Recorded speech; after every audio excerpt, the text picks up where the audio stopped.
Hey everyone, welcome back to another episode of the AWM Insights podcast. I'm your host, Erik Averill, and I am joined by my older brother, co founder, and certified private wealth advisor, Brandon Averill. Brandon, glad to have you back for another edition of the podcast. Excited to keep this thing rolling. So, the topic I wanted to jump in today is actually one that I think our listeners may be most excited about while we geek out on all the technical things.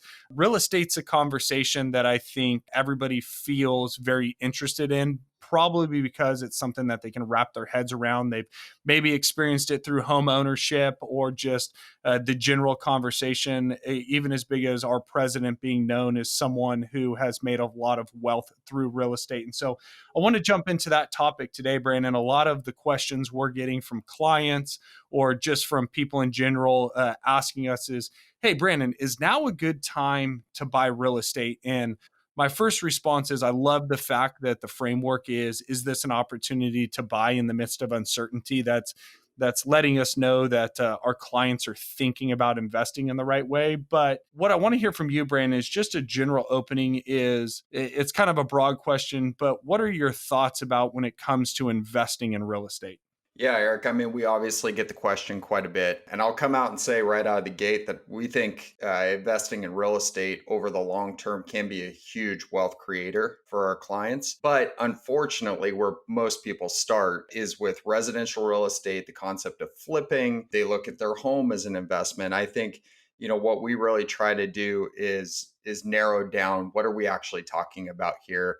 What does it look like to invest in real estate as a pro? Because buying your home, quite frankly, isn't an investment. That is something for you to live in. You should not be banking on your home gaining in value. Look, everybody has heard the stories from the old guy that, bought his home for 30 grand way back in the Truman administration, and now it's worth 450,000.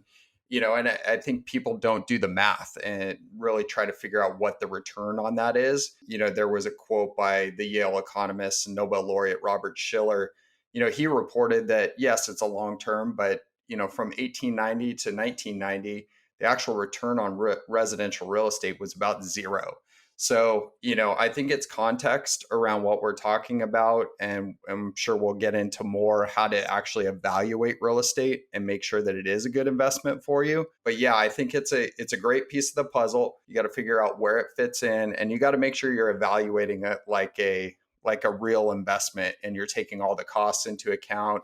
You have an expected return on that asset. So those are the types of things we walk through with our clients. That's helpful. So you mentioned that most individuals' minds go to residential real estate, right? Whether it's seeing fix or flip it on TV, or just this example of, hey, you know what? I bought this house, I got a portfolio of five, and I'm renting them out, and I'm making a little bit of income.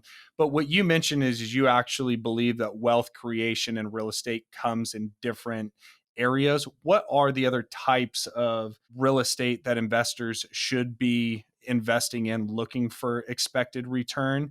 And why is that return higher than what you would typically be able to access in residential real estate? Yeah, I think looking at the different areas of real estate, we've got the public market. So I don't know if most people even realize this, but you can invest in real estate through the public markets. The benefits here are that you buy, typically a fund that invests in a lot of real estate, and the benefit is that you have what's called liquidity. So you can turn around, sell that fund tomorrow, get your money out if you'd like. So there's a benefit certainly there. But then when we move to the private markets, the places we think there's potentially the most value over time, and this fluctuates with where markets are at, but and what regions you're looking in. But it's really commercial real estate, so where you're buying buildings and land and you're renting those to companies, et cetera. And then the multifamily space, because I think when you ultimately start to look at real estate as an investment, you have to look at scale, because there are just costs that water down your return. If you're just buying a single family home in Surprise, Arizona, you've got the electric bill, you've got the HOA, you've got all these different things that go into account. I think most people unfortunately simplify it to what's my rent? Okay. Does it cover my mortgage? Great. Hey, this is a great investment. But at the end of the day, if you're looking at this like a pro, you're building out a model with all the costs involved, property taxes, the threat, what we're going through right now of occupancy issues. Play you can't fill your home. I mean, how does this all impact your ultimate return? Because it's all about trade-offs. If you're gonna be able to acquire, let's say, a 7% return in the stock market from real estate, to tie up your money, to go through the hassle of having a private investment, you sure as heck should make sure that you're at least generating, 11 to 15% on that property. I think when people start to do the math, residential becomes very difficult, but if you get into the multifamily or the commercial space, it becomes a lot more viable.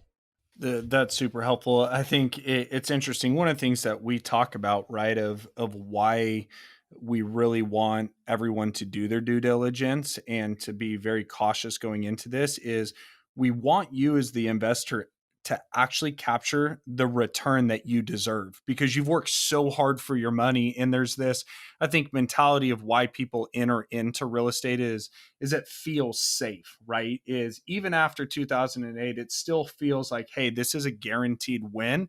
And a lot of times, I think as we talk to investors or clients down the road who've had this experience of going through real estate, it becomes this big a disappointment. And what we're trying to hopefully educate you as the listeners today is it doesn't have to be a disappointment. That with any investment, if we look at it of when are you going to use the money?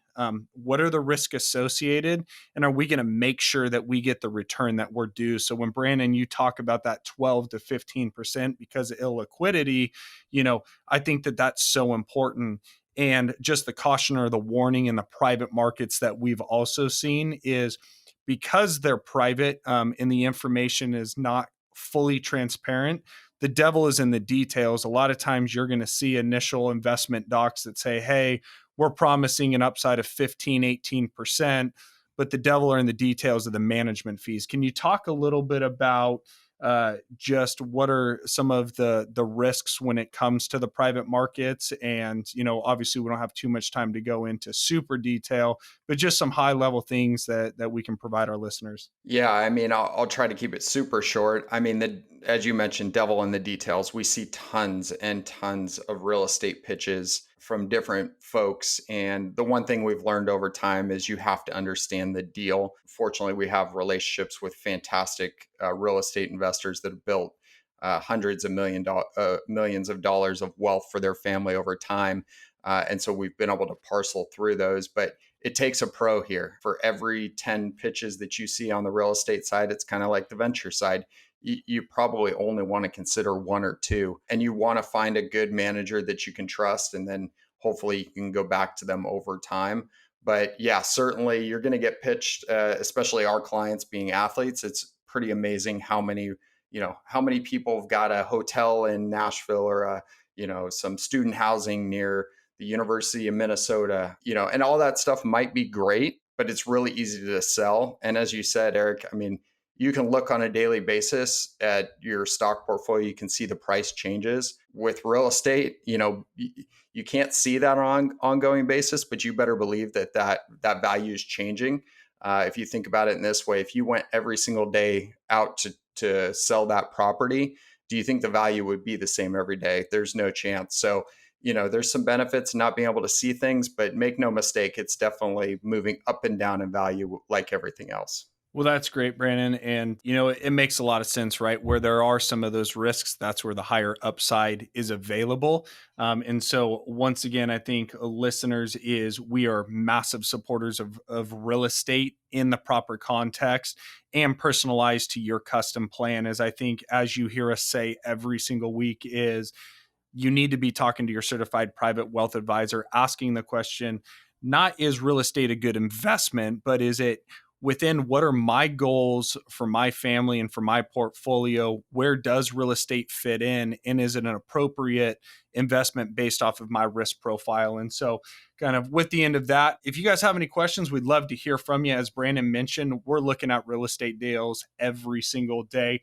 We would love to share with you even how we analyze it. We've got a template that we'd be more than happy to share with anyone on whether it's a residential real estate investment or a commercial investment. So please reach out to us. And until then, and we will return next week to the next episode of the AWM Insights. As always, we sign off with stay humble, stay hungry, and be a pro.